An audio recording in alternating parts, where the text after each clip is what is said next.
Bonjour les amis, j'espère que vous allez bien. Merci de me rejoindre encore une autre fois dans cette nouvelle vidéo de génétique. Alors, comme vous avez lu dans le titre de la vidéo, aujourd'hui, je vais vous informer sur les différentes exceptions aux lois de Mendel. Et on commence à la barakatillah.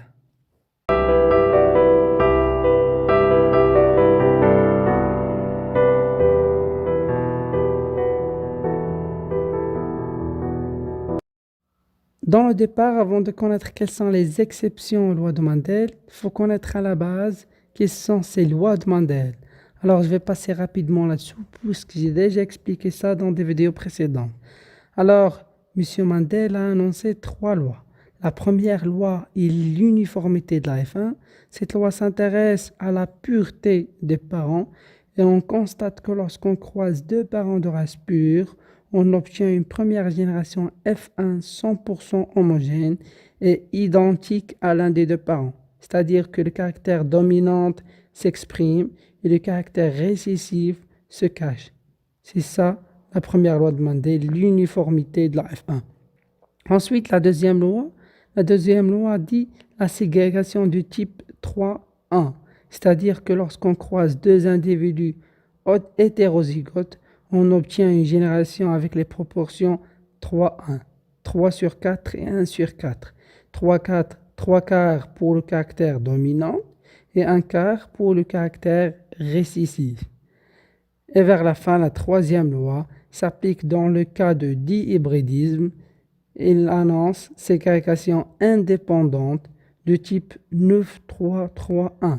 C'est-à-dire lorsqu'on a 2 gènes indépendantes, le phénotype doublement dominant a une proportion de 9 sixièmes et les phénotypes qui ont un caractère dominant et un caractère récessif ont la proportion 3 sixièmes, 3 sixièmes.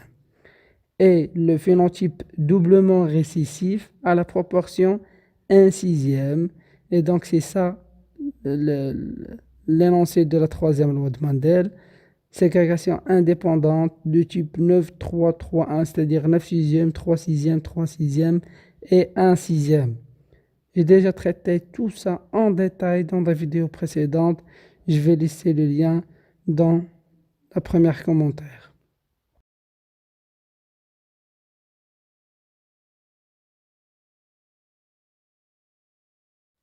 Premièrement, la notion d'exception aux lois de Mendel. Cette notion signifie que les lois de Mendel ne sont pas applicables dans ces exceptions, qu'on va voir tout à l'heure. C'est-à-dire que les résultats des 3 lois de Mendel qui sont prévues par M. Mendel ne s'appliquent pas dans tous les cas. Il existe des cas où ces exceptions ne s'appliquent pas. Et les cas qui sont exclus par les lois de Mendel sont nommés les exceptions aux lois de Mendel. Il y en a plusieurs cas. Et donc, les exceptions aux lois de Mendel sont la codominance, la dominance incomplète, la létalité, l'allèle multiple ou le multiallélisme, la pléiotropie, l'épistasie, les gènes liés au sexe, les gènes contrôlés par le sexe, gènes hollandriques et dernièrement, l'hérédité mitochondriale. Alors dans cette vidéo, je vais parler en bref sur ces différents cas. Je ne vais pas trop détailler ici, mais je vais faire une vidéo spécifique en détaillant chaque cas. J'ai déjà détaillé, je pense, 2 ou 3 cas. Mais vers la fin de cette série de cours de génétique, je vais terminer tous ces cas, Inch'Allah. Mais dans cette vidéo, j'aimerais vous informer tout simplement sur les différentes exceptions aux lois de Mendel. Premièrement, la codominance ou encore appelée hérédité sans dominance. Comme j'ai déjà expliqué, c'est lorsque les 2 allèles s'expriment en même temps sans qu'aucun soit dominé par l'autre, comme vous voyez dans l'image. C'est-à-dire qu'on obtient des individus qui présentent les 2 caractères parentaux en même temps. C'est-à-dire qu'il n'y a pas de dominance, il n'y a pas de récessivité. Les 2 allèles, les 2 caractères se figurent dans la descendance.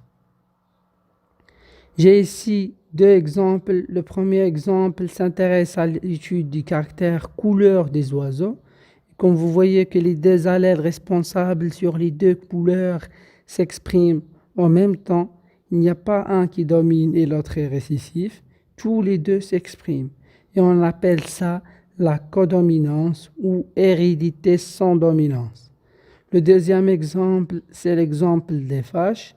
Et comme vous voyez aussi que les deux couleurs s'expriment en même temps pour donner des vaches qui portent les deux couleurs. Et c'est ça ce qu'on appelle la codominance, qui est la première cas dans notre série des exceptions aux lois de Mendel. Ensuite, la dominance incomplète. Alors, au contraire du cas de codominance, cette fois-ci, la dominance incomplète, les deux allèles qui codent les deux caractères s'expriment en donnant un nouveau caractère intermédiaire, comme vous voyez dans l'image. Dans notre cas, c'est la couleur, c'est le caractère qu'on a étudié, c'est la couleur. Et on a deux couleurs dans le départ, qui est la couleur rouge et blanc, ce qui donne en F1 un nouveau couleur, qui est la couleur rose. C'est une couleur intermédiaire entre la couleur rouge et blanc. Et c'est ça ce qu'on appelle la dominance incomplète. Ensuite, troisième cas d'exception des lois de Mendel, c'est la létalité. Alors, la létalité désigne un caractère qui entraîne la mort de l'individu qui porte cet allèle. J'ai déjà expliqué ça dans une vidéo précédente. Donc, la létalité désigne la mort de certains individus, ce qui minimise les proportions phénotypiques des lois de Mendel.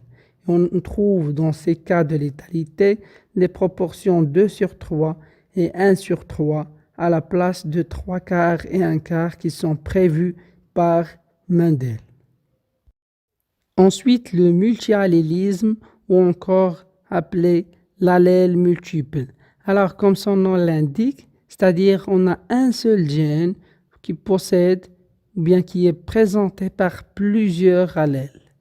L'exemple le plus connu, c'est celui du système sanguin. Le gène qui détermine le système sanguin contient 3 allèles, A, B et O. Un autre exemple, c'est celui du couleur du pelage chez le lapin.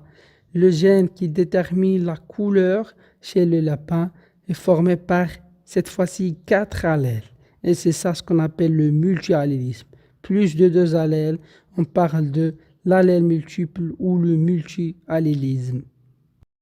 Ensuite, la pléiotropie. Vous notez cette simple définition de pléiotropie. On parle de pléiotropie lorsqu'un seul gène influence plusieurs caractères. Tout simplement, un seul gène code pour plusieurs caractères. C'est ça la pléiotropie. Ensuite, l'épistasie. Alors pour l'épistasie, c'est le contraire de la pléiotropie. C'est-à-dire, dans ce cas d'épistasie, on a plusieurs gènes qui contrôlent un seul caractère. Ensuite, le cas des gènes liés. Dans ce cas, on a 2 gènes ou plus qui sont liés. Rappelons-vous que la troisième loi de Mendel annonce pour le cas de 2 gènes ségrégation indépendante de type 9331. Ça pour 2 gènes, c'est-à-dire que M. Mendel a traité ça pour des gènes indépendants, c'est-à-dire des gènes qui sont liés.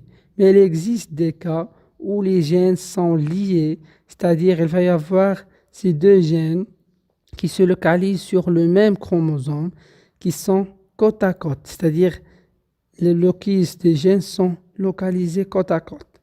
Et on parle de gènes liés. Ensuite, et comme vous savez, c'est que M. Mendel il a traité dans ces 3 lois le cas des gènes autosomales, mais il existe un deuxième type de gène qui se localise sur le chromosome sexuel et on appelle ça les gènes liés au sexe, puisqu'ils sont localisés sur les chromosomes sexuels. Ensuite, le cas de caractère contrôlé par le sexe, qui a un caractère porté par des gènes autosomales, mais qui se contrôle par le sexe. L'exemple le plus connu dans ce cas, c'est celui de l'absence ou la présence des cornes chez les moutons.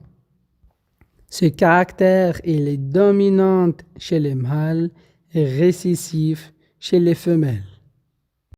On peut aussi citer le cas des gènes hollandriques, c'est-à-dire des gènes qui sont situés sur le chromosome sexuel Y, ce qui donne que ces gènes ou bien les caractères qui sont portés par ces gènes ne s'expriment que chez les mâles et qui ne se transmettent que chez les mâles.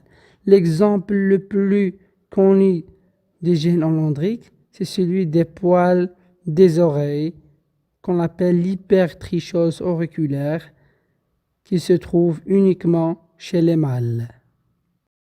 On peut aussi citer le cas d'hérédité mitochondriale, c'est-à-dire la transmission des gènes qui sont localisés au niveau de la mitochondrie. Et comme vous savez, c'est nous mères qui nous donnent de la mitochondrie. Et donc ça, c'est aussi une exception aux lois de Mendel. Et donc, généralement, je pense que ce sont tous les cas d'exception aux lois de Mendel. J'espère que cette vidéo, ça va être utile pour vous aider à connaître les différents cas d'exception aux lois de Mendel.